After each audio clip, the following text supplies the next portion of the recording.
Buenos días, hermanos, buenos días, hermanas. Qué alegría volvernos a reencontrar en este tiempo de devocionar la comunidad contigo.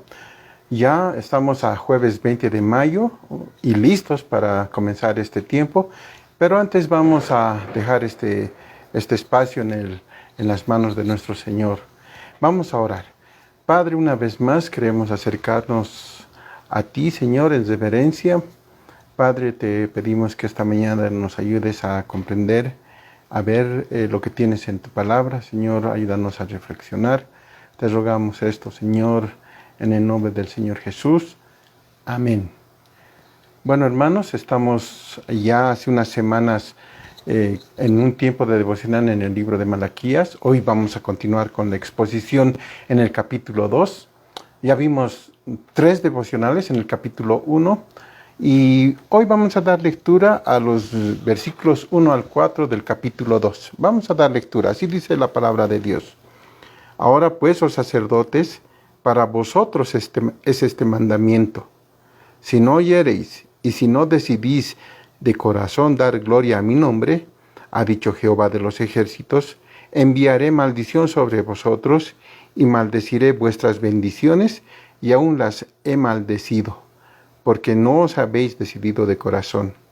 He aquí, yo os dañaré la sementera, y os echaré al rostro el estiércol de vuestros animales sacrificados, y seréis arrojados juntamente con él. Y sabréis que yo os envié este mandamiento, para que fuese mi pacto con Leví, ha dicho Jehová de los ejércitos. Es un texto importante, es un texto que nos va a ayudar a ver un poco más del contexto de lo que estaba sucediendo en ese tiempo.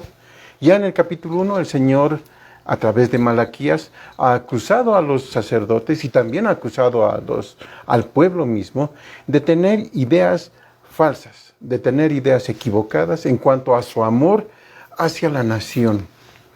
También les acusó de una ignorancia respecto de su santidad, ¿sí? A una ignorancia, a la ausencia de todo temor de Dios al sacrificar ofrendas que no eran aceptables sobre su altar, profanando, llenando de impureza su mesa, y con esta actitud estaban quebrantando la ley que él mismo había dado. ¿Saben? Los sacerdotes eran culpables de pervertir la verdad y someterse a la maldad. El capítulo 2 continúa con el mensaje de Dios, reprendiendo a los sacerdotes por la corrupción de la mesa y cómo estaban representando a Dios delante de su pueblo. El deber de los sacerdotes era enseñar al pueblo y también deberían mostrar el camino del Señor. Hermanos, no debemos olvidar que por el sacrificio del Señor, por la sangre del Señor Jesucristo, fuimos hechos real sacerdocio, nación santa, para nuestro Dios. Entonces, nosotros debemos tener mucho cuidado de nuestras vidas, de las cosas que enseñamos y cómo estamos representando a Dios delante de las personas. Los sacerdotes son claramente acusados en los versos que dimos lectura. En el versículo 1 les dice, ahora pues, oh sacerdotes, para vosotros es este mandamiento. Malaquías no pierde el tiempo y va directamente al asunto y acusa a los sacerdotes cara a cara. Probablemente esta sea la razón por la que el mensaje de Dios era una carga pesada para Malaquías. En esos momentos los sacerdotes habían sido desaprobados, ¿no? Ellos habían dejado su responsabilidad porque tenían que haber guiado al pueblo rectamente, y ellos deberían de estar amonestando, deberían de estar reprochando su pecado. Pero los sacerdotes no estaban cumpliendo con sus funciones ministeriales que Dios mismo les había asignado. En cambio, habían estado alentando, habían estado llevando al pueblo hacia el pecado. Cuando existe corrupción entre los líderes religiosos, generalmente la maldad es grandemente practicada entre los miembros del rebaño. Y aquí se ve las graves consecuencias de los líderes y los ministros de Dios en cuanto a aquellos no estaban hablando sobre el pecado, ¿sí? Y no solamente eso, sino que estaban dejando que el pueblo caiga en esos pecados. Y era una cuesta hacia abajo. Todos estaban deslizando. Entonces Dios, por medio del profeta, se dirige a estos sacerdotes y les habla de este mandamiento.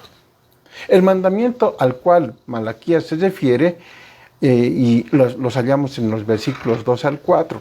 Es un mandamiento, es una ordenanza que incluye dos elementos importantes. El primer elemento es la exhortación y el segundo elemento es la advertencia. Los sacerdotes tenían que enfrentar sus pecados y esto era asunto muy serio. Malaquías los acusa de que no querer escuchar al Señor. Ellos no eran sinceros de corazón, eran hipócritas al ministrar en el altar. No daban la gloria a Dios. Ellos estaban practicando una religión de formalidades, una religión vacía.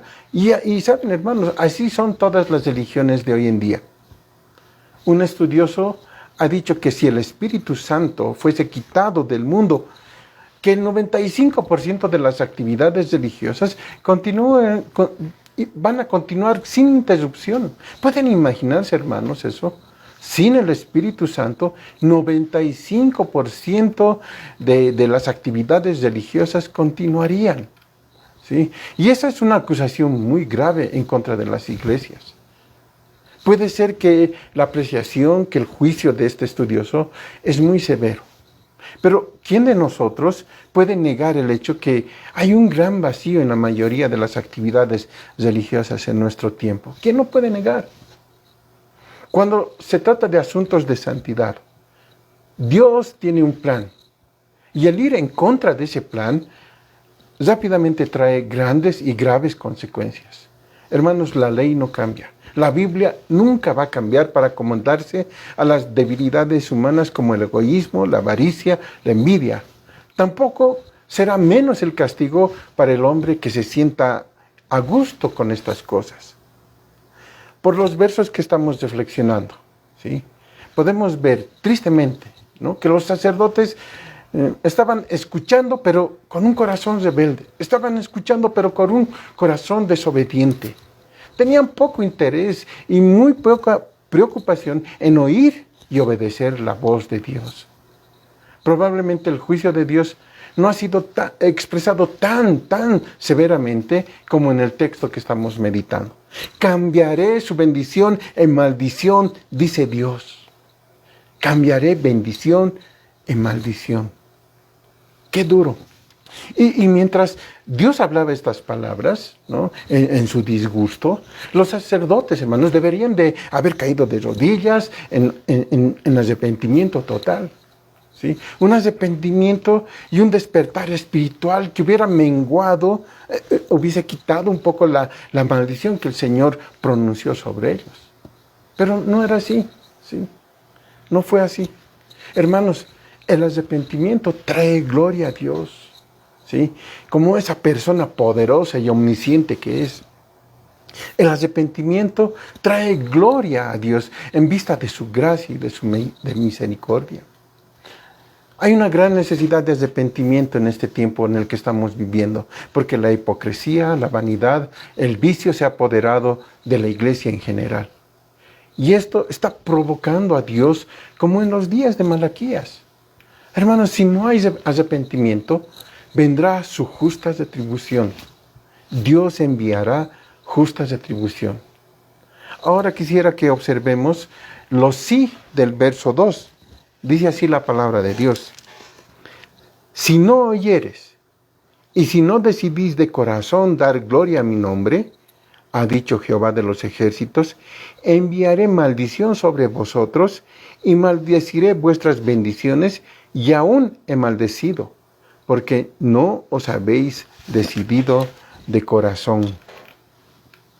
Los sacerdotes corruptos habían abusado de sus privilegios, Dios no levantó su voz para decir: yo maldeciré tus bendiciones, sin que haya una causa. ¿Sí? La desobediencia de los sacerdotes había provocado a Dios a ira. Y sabemos por la palabra de Dios que Él puede transformar las bendiciones en maldiciones de varias formas. Por ejemplo, El Señor puede quitar las bendiciones y así los cambia. Puede volverlas infructuosas y sin poder alguno.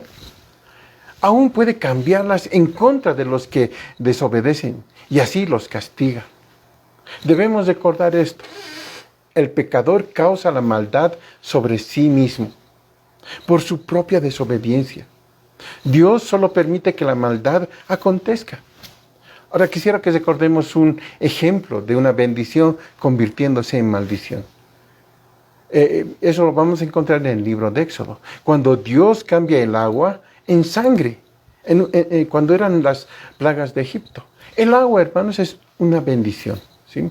La sangre fue una maldición cuando tomó el lugar del líquido elemento que se podía tomar para saciar la sed de los habitantes de esa región.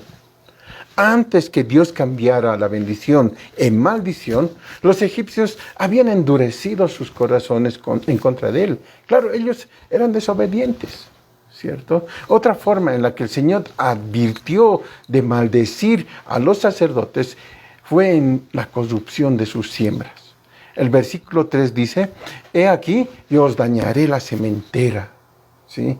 Y voy a echar en su rostro el estiércol de los animales que han sacrificado y los voy a arrojar juntamente con él. ¿Escucharon, hermano, lo que dijo el Señor? Yo dañaré la sementera, yo dañaré el sembrado, yo voy a dañar todo lo que han plantado. El resultado sería desastroso para la agricultura del pueblo. Las semillas no germinarían, la tierra no produciría frutos. Pero ahora la pregunta es, ¿cómo una amenaza de estas llega a los sacerdotes? ¿Cómo les genera algo que les dañe? Ellos no trabajaban en la agricultura. Ellos no araban los campos ni sembraban las cosechas, ¿no? Para recibir cosechas. Entonces, ¿cómo les afectaba? Ellos, hermanos, recibían el diezmo de las otras tribus y era la forma de sustentarse que Dios mismo había provisto. Dios estaba afligiendo a los sacerdotes desobedientes, a esos que no tenían temor de Dios, por medio de afectar las siembras del pueblo de Israel. Hermanos, Dios obra en maneras extrañas para lograr su voluntad. Sin embargo, la advertencia no queda ahí. También les dice, os echaré al rostro el estiércol. Ese estiércol de sus animales sacrificados. Y la idea de estas palabras es, yo voy a esparcir sobre ustedes estiércol. Dios les advierte, si los sacerdotes no se arrepienten, Él frotará el estiércol sobre sus rostros. Y eso sería una tremenda ofensa. El estiércol era considerado totalmente inmundo y era una parte de los sacrificios que tenía que ser quemado fuera del campamento para que ese mismo campamento no se contamine ceremonialmente. ¿Sí? ¿Por qué Dios se muestra tan serio? ¿Por qué Dios se muestra tan severo? Por la simple razón que no guardar los mandamientos de Dios implica un menosprecio por la palabra de Dios. En cambio, guardar el mandamiento de Dios es una señal de reverencia por su nombre. Por eso estaba tan enojado, por eso estaba molesto, por eso el pueblo y los sacerdotes habían provocado a ir a Dios. Solo Dios tiene el derecho de imponer una maldición. Él es absoluto, Él es omnisciente, lleno de gracia, pero también es capaz de enojo, de ira y de juicio. Una cosa que ofende grandemente a Dios es la falsa religión, ¿sí? El jugar con los asuntos sagrados. Cuando los sacerdotes profanaron el altar sin mostrar arrepentimiento alguno, la ira de Dios fue provocado y Él convirtió su maldición en bendición. Muchas veces, hermanos, la corrección del Señor es para despertar al pueblo, ¿sí? Para que el pueblo pueda reconocer el mal que está haciendo. Y cuando este pueblo reconoce el mal que está haciendo, se puede arrepentir. Y cuando se arrepiente, puede ser salvo del castigo que tiene Dios. Como siervos de Dios, como hijos de Dios, Nosotros debemos vivir una vida agradable para Él. Una vida honrándole, dándole la gloria. Nosotros debemos estar constantemente amando a nuestro Señor, constantemente obedeciéndole. La Biblia nunca va a cambiar. Nosotros somos los que debemos ser cambiados por el Señor. Nosotros debemos ser guiados por Él. Y cuando nosotros nos equivocamos, debemos arrepentirnos. Y el Señor dejará nuestras bendiciones en nuestras vidas. Vamos a orar. Padre, gracias por este tiempo. Gracias por permitirnos reflexionar en tu palabra. Gracias por este tiempo de devocional, Señor. Te pedimos que nos ayudes. Queremos, Señor, ver nuestras vidas. Entender si estamos yendo en contra tuya, Señor. Queremos arrepentirnos. Nosotros queremos oír tu voz, estar atento a ti y cambiar, Señor. No como esos sacerdotes que no te querían oír, que no querían cambiar, que no les importaba. Señor, nosotros sí queremos hacerlo. Y lo vamos a lograr únicamente con tu ayuda. Te pedimos, Padre, que nos ayudes. Señor, guíanos, ayúdanos. Esto te pedimos en el nombre de tu Hijo, el Señor Jesús. Amén. Amén. Hermanos, buenos días. La próxima semana estaremos viendo otro devocional en el libro de Malaquías, así que los espero. Que el Señor Jesús bendiga sus vidas, los cuide y un fuerte abrazo para todos.